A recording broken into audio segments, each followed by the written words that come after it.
सुप्रभात बच्चों, हिंदी सेकंड की कक्षा में आप लोगों का स्वागत है। तो बच्चों, आज मैं आपको आपकी कक्षा में पहली बार हिंदी सेकंड पढ़ाने जा रही हूँ, तो आप ध्यान से देखें। आज आपका है 2 चैप्टर आपको आपकी पिछली अध्यापिका ने पढ़ाया था, और आज आपका है तीसरा चैप्टर मित्रता। क्या है? हिंदी सेकंड में तीसरा पाठ है मित्रता। प्रस्तुत पाठ में युवा अवस्था में मित्रता के महत्व, मित्रता के कर्तव्य के बारे में बताया गया है। बच्चों की मित्र कैसे होना चाहिए। जब हम थोड़े बड़े होते हैं, जब आप थोड़े बड़े होते हैं और बाहर की दुनिया में जाते हैं, तो यदि आप अपना एक दायरा नहीं बनाए रहेंगे, जैसे तो आपके बहुत सारे मित्र होंगे। जैसे आप मृदुभाषी हैं तो बहुत सारे आपके पास पहुंच जाएंगे। आपके पास पैसा है तो बहुत सारे लोग सोचेंगे कि चलो इनसे मित्रता की जाए। कुछ लाभ के लिए होते हैं, कुछ आपके सुख दुख में होते हैं, सुख दुख के साथी होते हैं, और कुछ सिर्फ आपका नुकसान पहुंचाने के लिए जो है आपके साथ रहते हैं। तो बच्चों, मित्र कई तरह के होते हैं, तो कौन सा सबसे अच्छा होता है, यह हमारे लिए बहुत आवश्यक है। यह जानना बहुत जरूरी होता है।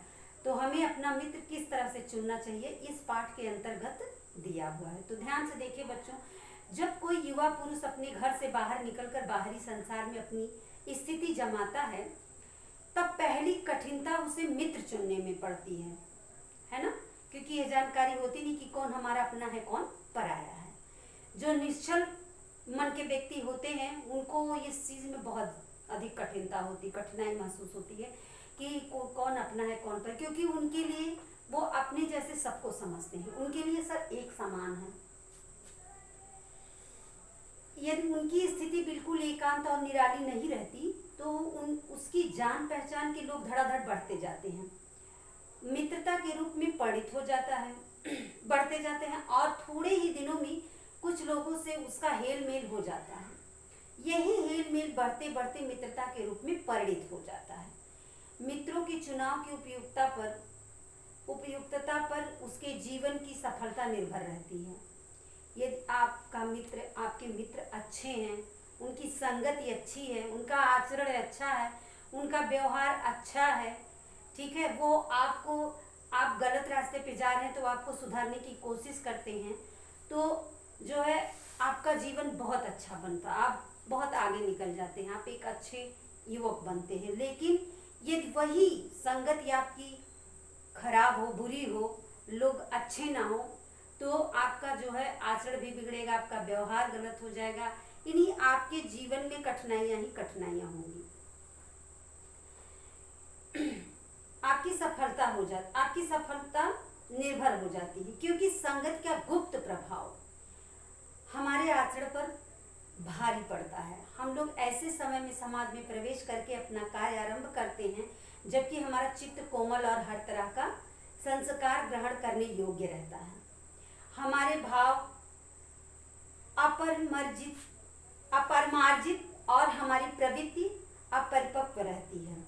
हम लोग कच्ची मिट्टी के समान रहते हैं, जिसे तो जिस रूप में चाहे उस रूप में ढाले, चाहे राक्षस बनाए चाहे देवता। कहा गया है कि जो बच्चे होते हैं, जो शिष्य होते हैं, जो छोटे बच्चे होते हैं, वो कच्चे घड़े की तरह होते हैं। उनको जो आकार देना चाहिए उसी आकार में आप उनको ढाल सकते हैं। इसीलिए माता पिता छोटी उम्र में ही बच्चों को विद्यालय भेजते हैं कि ताकि वहाँ से वो अच्छी आदतों को शुरू से ही ग्रहण करने लगे।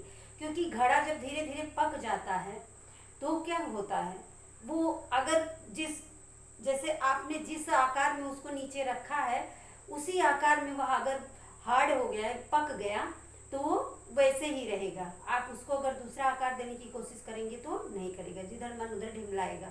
ठीक है, तो बच्चों इसलिए हमारे जीवन काल में सबसे उपयोगी है, सबसे महत्वपूर्ण बात है कि हम जब अपनी विद्यालय में आए, अपना मित्र चुने, अपने मित्र समाज में पहुंचे, तो सबसे पहले इस बात पर ध्यान दें कि सामने वाले का हाव भाव व्यवहार और उसके गुण और दुर्गुणों को जानने की कोशिश करें। तो आगे देखिए, ऐसे लोगों का साथ करना हमारे लिए बुरा है जो हमसे अधिक दृढ़ संकल्प के हैं, क्योंकि हमें उनकी हर बात बिना विरोध के मान लेनी पड़ती है। पर ऐसे लोगों का साथ करना और भी बुरा है जो हमारी बात को ऊपर रखते हैं, क्योंकि ऐसी दशा में ना तो हमारे ऊपर कोई नियंत्रण रहता है और ना हमारे लिए कोई सहारा रहता है।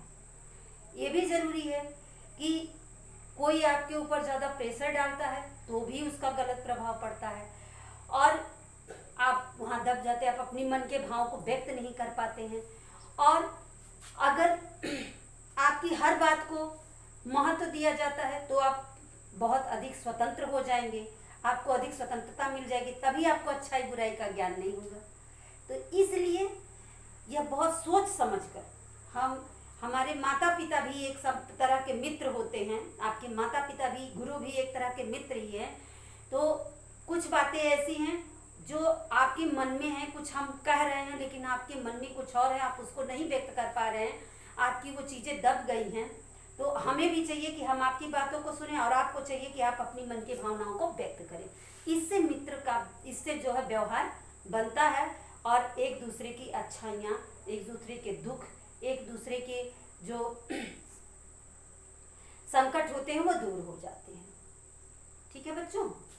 तो और हमारे लिए कोई सहारा, दोनों अवस्थाओं में जिस बात का भय रहता है उसका पता युवकों को प्रायः बहुत कम रहता है। यदि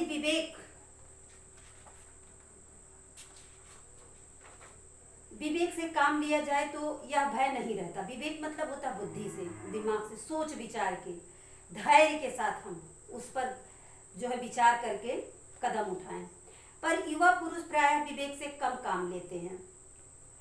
वो जो क्या होते हैं, तुरंत मिजाजी, यदि तुरंत फैसला लेने वाले होते हैं, कुछ उम्र ही ऐसी होती है। तो इसलिए थोड़ा विचार करके उस पर हमें अपने कदम को उठाना चाहिए।